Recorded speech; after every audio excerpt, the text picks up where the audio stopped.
Hi, welcome to my channel. I am Thomasin PA2066. Today is 6th of September 2022. Now you can see my background, which is changeable. This is finehui.info website. I can change it to a different website or different background. Let me show you. Right, this is the background for estateagentexam.com, and another background. This background for my real property online. So I can do changes and background using this app. I do it again for you to see, which is video playing. I can even choose a YouTube video which is playing behind me. So you can see this video playing behind me. So as you insert the YouTube URL, then this app can allow the YouTube being played behind the backdrop. So anyway, I like to continue with today's presentation. Yeah, once again, welcome to my channel. Today's presentation is on NAPIC figure extension. I have done earlier on NAPIC figures 2021 sales value and volume in the previous video. So today I would like to do an extension on the topic based on the NAPIC. Of course, I would like to zoom in for a specific area of value instead of just volume, because NAPIC gave us figures on the subsector, but then not by state. So this presentation I am doing this afternoon is to give you overall picture on the value of transacted amount per state. Let us begin. Thank you for coming to my video. This is NAPIC 2020/2021 extension video recording for extra that I am doing for NAPIC figures of 2021. In particular, the analysis of value transacted per state as in distribution of states in Malaysia. Today is 6th of September 2022. I'm Thomasin PA2066. This is a extension of the Fine Hui series. Where is the dollar? Where is the money?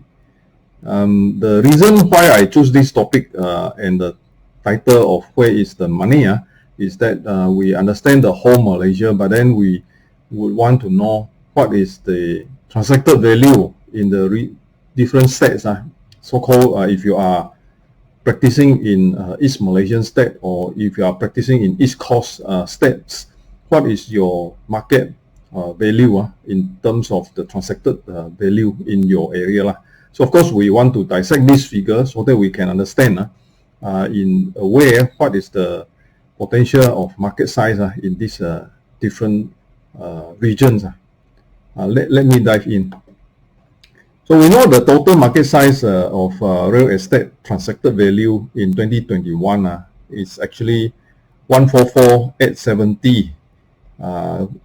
And the 60 at the back. So how much is this? In fact, this is 144.87 billion. So if you look at billion, billion is with 9 zeros at the back. So 144 billion. Also, in the earlier video, which is done in July, we have gone through more details of the different subsector, commercial sector, residential sector of the transacted amount as well as the transacted volume. You can go back to the earlier video just to refresh if you want to, but the current discussion today is more on how to use this value figure by states to interpret the market potential for practitioner outside. Let me just bring you a few slides that I have obtained from NAPIC.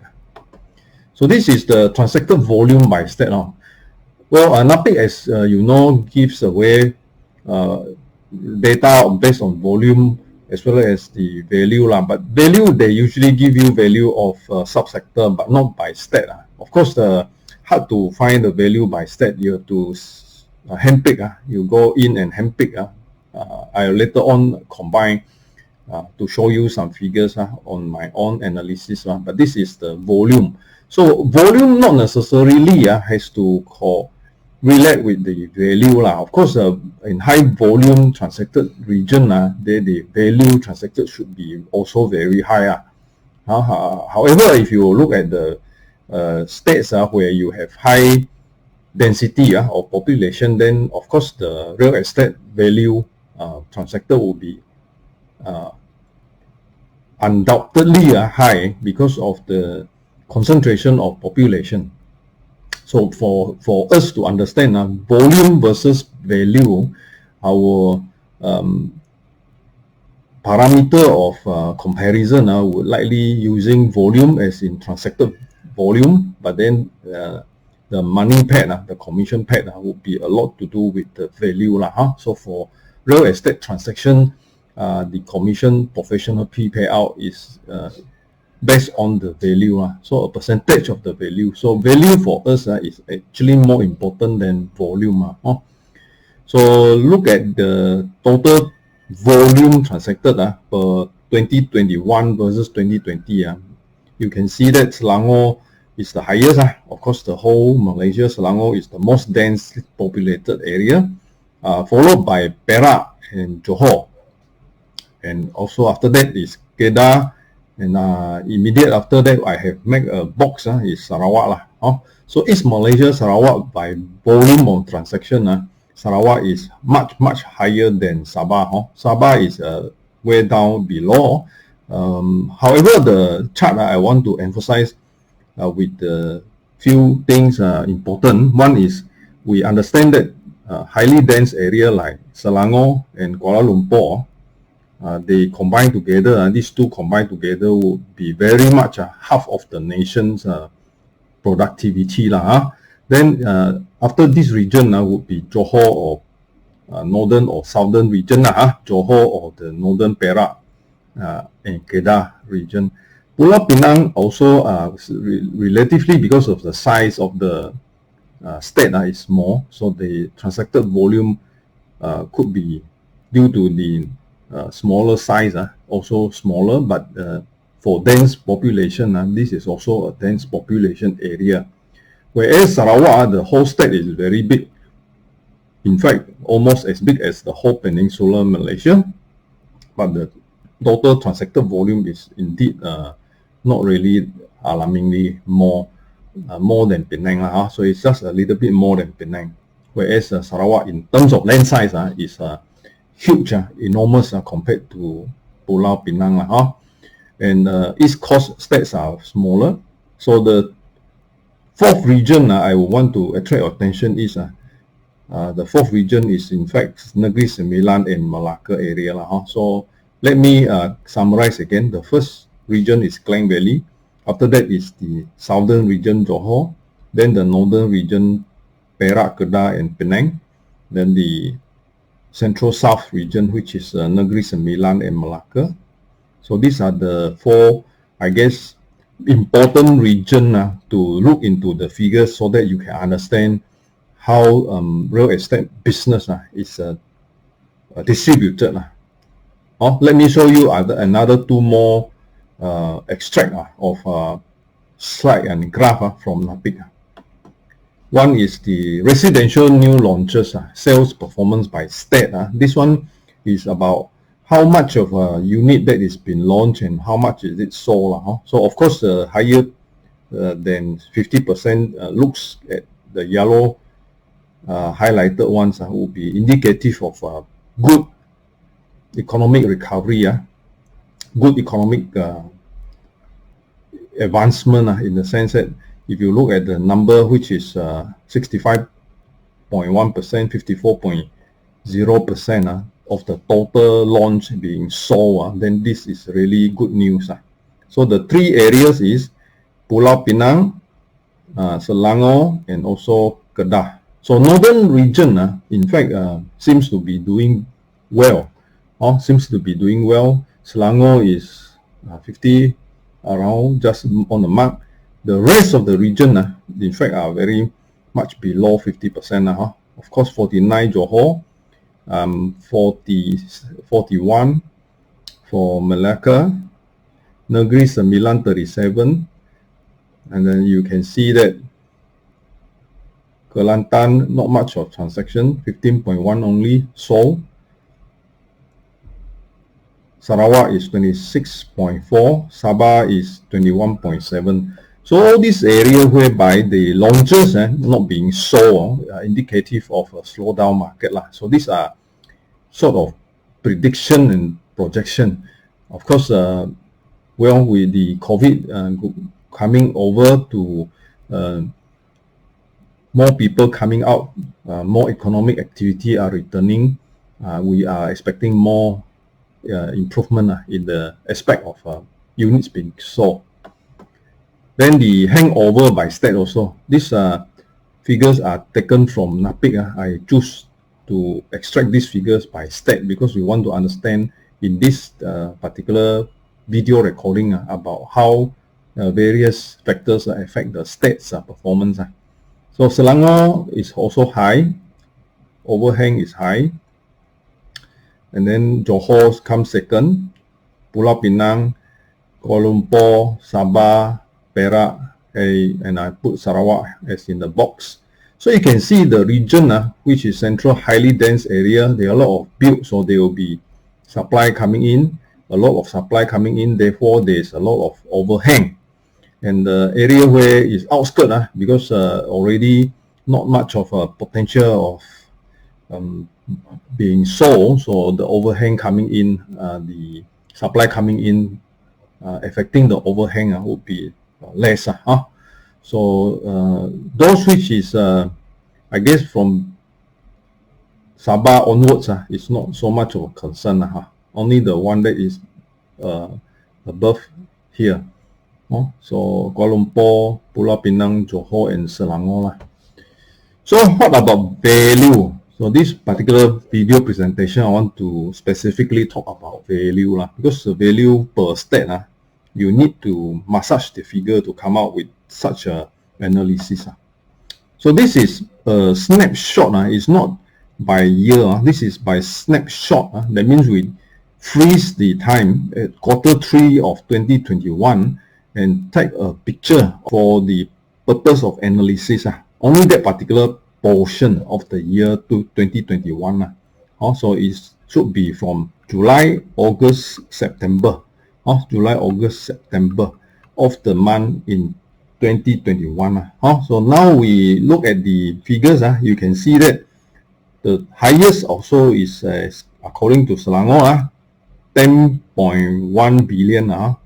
10.1 billion. After that, it will be Wilayah Persekutuan Kuala Lumpur 6.8 billion. Then the third is Johor 4.2 billion. And after that, you will be looking at Pulau Pinang already 2.8 billion. After Pulau Pinang will be Perak. And then after Perak will be Sarawak.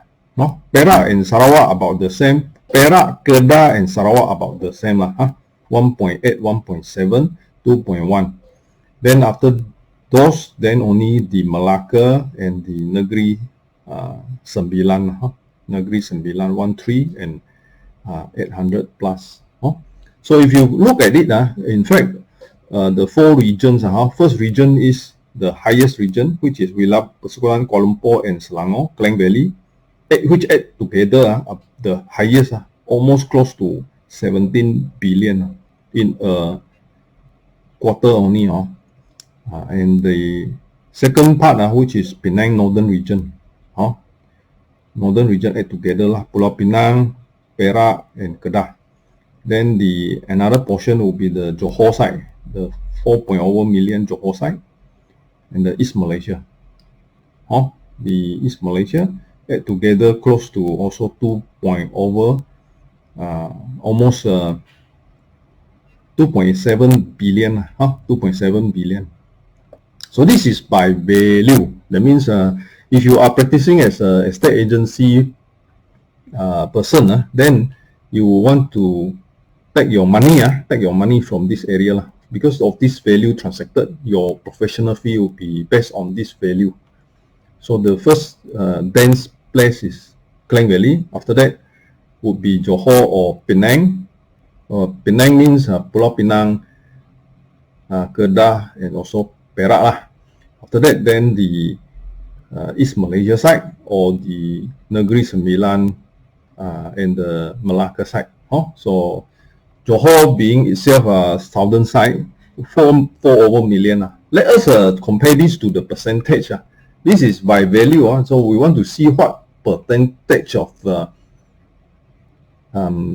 dominance of the particular state in the channeling the value. So this is by percentage. So the highest percent is Selangor, which is near to 30% of the total value transacted happens in Selangor. So if you add Selangor and KL together, that is close to 50. Half of the transacted value occurs in Klang Valley. Then the remaining part is occurring outside. So Johor takes away 12%, Penang 8%, Perak 6%, and Kedah also 6%. So if you take Penang plus Kedah plus Perak, then you likely close to 18-19%. So the northern side, if you add the three states together, it will be bigger than the southern side. But southern side, if you add Johor with Negeri Sembilan and with Malacca, then it's about the same. 19. So 12 plus 4 plus 3 is 19. Penang, Perak, and Kedah would be 19 as well. So these are likely your consideration whether you want to zoom into which area to put your effort. East Malaysia side, Sarawak is 5% and Sabah transacted value at that snapshot is only 3%. Of course, Kelantan, East Coast states are small. So this is by percentage. So if you look at this percentage and try to think about what is the distribution of agency firm in Malaysia. So if you think about all these figures, how does it fit into the distribution of the state agency service in Malaysia? So this is what I have done in 2019. The number of firms, 1366. In fact, the Bank Negara came up with the particular feedback on the compliance side for the data compliance submission. It actually reported that only very few firms out of the total 1399, they reported at 1399. So my data here is 1366. So probably quite close to the correct figure. So if you look at this figure and I massage the figure to give you the percentage, then you can see Selangor is consisting about 30% of the whole Malaysia firms. Johor is around 10% of whole Malaysia firm. Sabah, Sarawak is about 3 and 4%. Kedah is 2%, Perak is only 3%, Wilayah Persekutuan Kuala Lumpur is 3%, Penang is about 9% of the total Malaysian firms.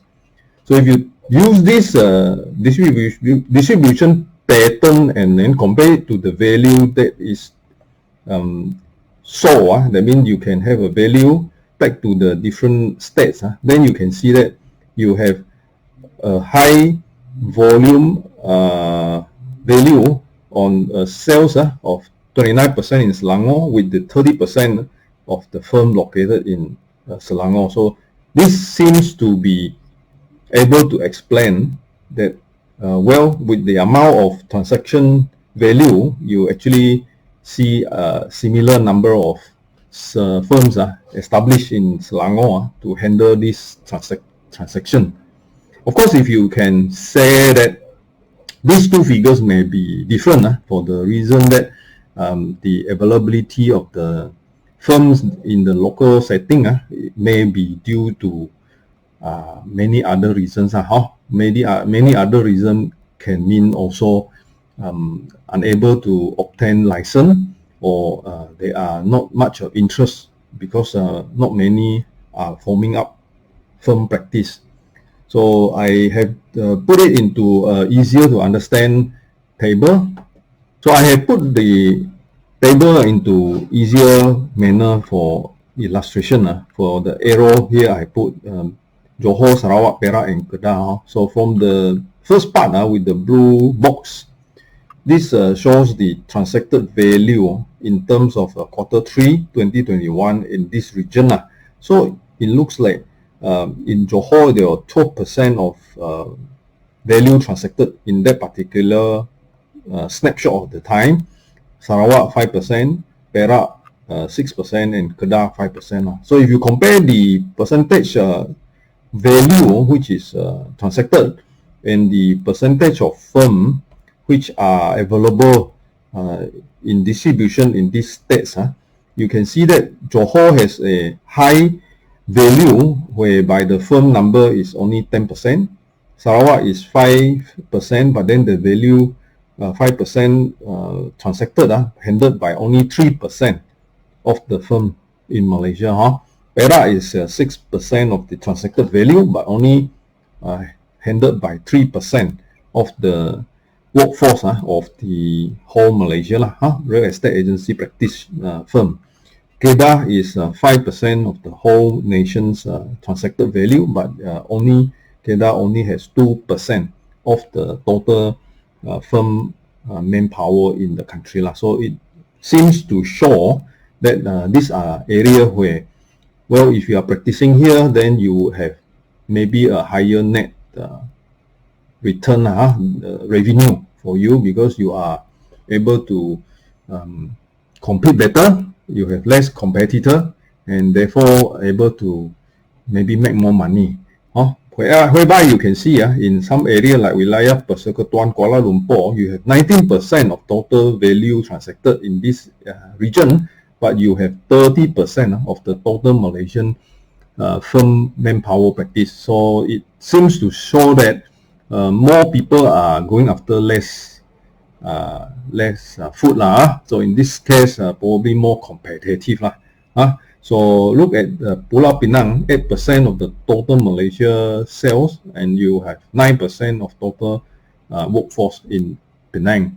So these figures quite interestingly show that in big city like Selangor, it seems to be balanced.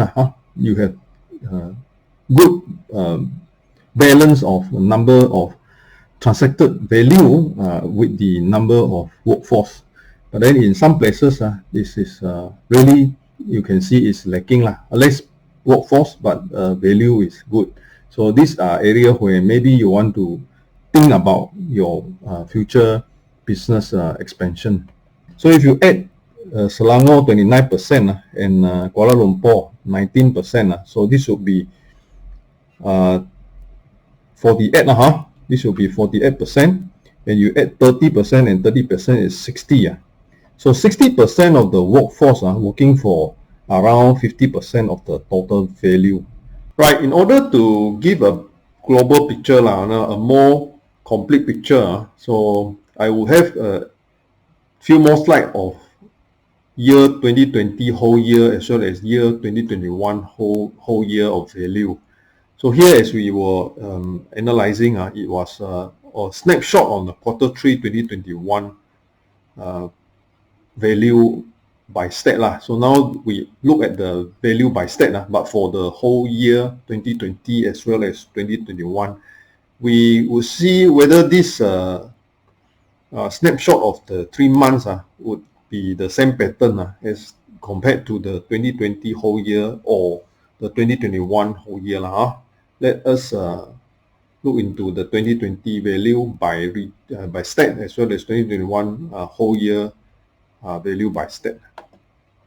So this I have incorporated volume and value. If you can see volume and the value. So look at just the value 2020 percentage and then 2021 percentage.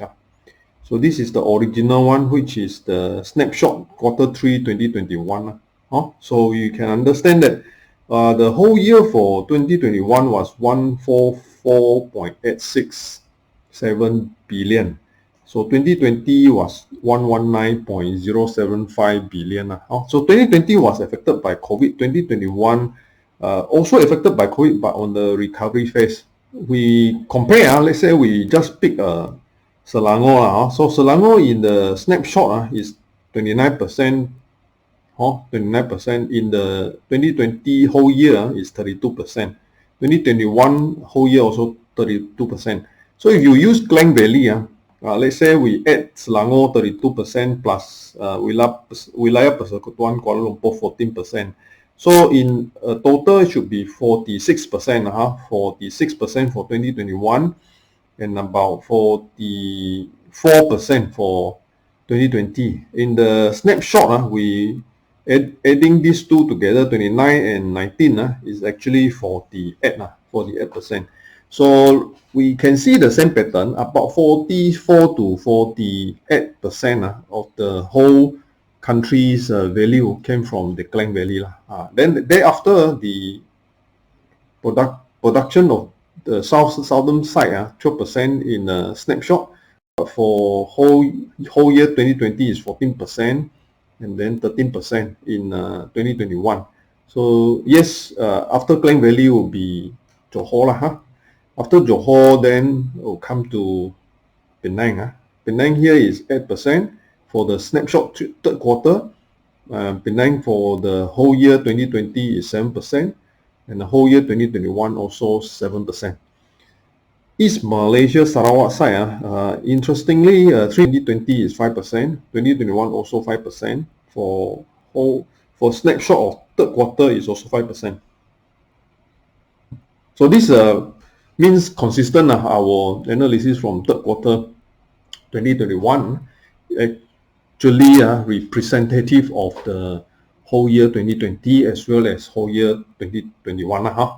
So let us classify them by region. So I'm thinking of doing some analysis by region. So before I show you that particular table, then we look at the bar chart. Bar chart for 2020 and 2021. So you can see quite consistent, not much changes, only some area improve a bit over 20 to 21. Some area reduce a bit. So as we can see, the first region is Wilayah Persekutuan and Kuala Lumpur and Selangor side, which is the Klang Valley. After that is Johor. After Johor is Penang. Then after that would be the Sarawak, Kedah and Perak. Sarawak, Kedah and Perak about the same. Then the other smaller states. So this is the analysis I have put down in region. So now we put down in region as in Selangor, Klang Valley, about 46%. The southern region, which include Johor, Negeri Sembilan and Malacca, about 21%. Perak, Kedah and Penang, the northern region states, about 18%. This one I did not add in Perlis. Add in Perlis also around 19%. Sabah, Sarawak, East Malaysia about 8%. Then East Coast state about 7%. So if you want to remember, easier way to remember, whole Malaysia, half is in Klang Valley. After that, then about 20% in north and 20% in south. So that is about all in almost 90% already. So the remaining part is East Malaysia and East Coast. So this is the rough picture. So I put down in bar chart here, value by region. So the Selangor and KL region about 45%. Southern region about 20, northern region less than 20, and then East Malaysia region about 8 to 9%, and then East Coast also about 8 to 9%. In addition of the presentation on the value by region, I am doing another video recording for the analysis of region as well as the potential earning by using the distribution of firms to analyze which region seems to have a better position in what are the likely potential earning for the firms if there are firms in the different regions, comparing the distribution of firm as well as the value generation by the different region. So we have done the analysis by region by state by using the Q3 2021 figure, and also incorporated with the whole year figure for 2020 by state as well as 2021 by state. Now the conclusion includes also new launches by state and those overhang condition of different area. So where is the money? So the money is in those areas where you have not yet congested, not yet competitive, and there are places where you generate good percentage of value generation, but the number of firm practice is still below the proportion of the percentage. So that is area like East Malaysian state Sarawak, Perak, Kedah, Sarawak, Perak, and Kedah. Johor seems to be looking at a high increase in the firm practice with the newer firms coming up in Johor, and Johor is a lot of potential, of course, with the Singaporean buying into JB lah. But this is somehow maybe taken with a pinch of salt also, for the reason that the value transacted is high. That's why you have 12% in terms of value is inflated pricing. Not necessarily an easy area to handle because of the high cost. We have gone through value by state, which is massaging the figure. There is no chart that is shown by NAPIC, direct by NAPIC on distribution of value by state. New launches by state also, we have seen some states, new launches were taken up. The Seoul versus the new launches are more than 50% in some states, but generally other states are not recovering yet. Overhang by state also, we also know that there are bigger market area like Selangor, Penang, also Perak and Johor. The overhang are quite serious. We have also spoke about value versus the firm distribution, also the value transacted and the distribution of firms in Malaysia. So this is a specific analysis that I find beneficial to understand. So we know that some area is quite equivalent. That means you have 30% roughly value generated in Selangor, and you actually have 30% firms are operating in Selangor. But Selangor is a different type of comparison, because Selangor has Kuala Lumpur inside, and Kuala Lumpur itself seems to be crowded with firms, but not really generating equivalent of value. But then you know that Kuala Lumpur firms are covering Selangor as well. So firms that located in Kuala Lumpur, in fact, are doing business in the whole region of Selangor and the Klang Valley. Thank you very much. I'm Thomasin PA2066. This is my mobile number. I have a few websites. Findway.info is a geo-linking advertising website. estateagentexam.com is a self-study online platform for estate agents examination. My Real Property Online is a collection of my videos and also some of my listings and write-ups. Contract2you.com is a website which rank property by Interproperty Index. Bakersrealestate.fund is a startup, small to operate estate agent listing platform. Thank you for visiting my website.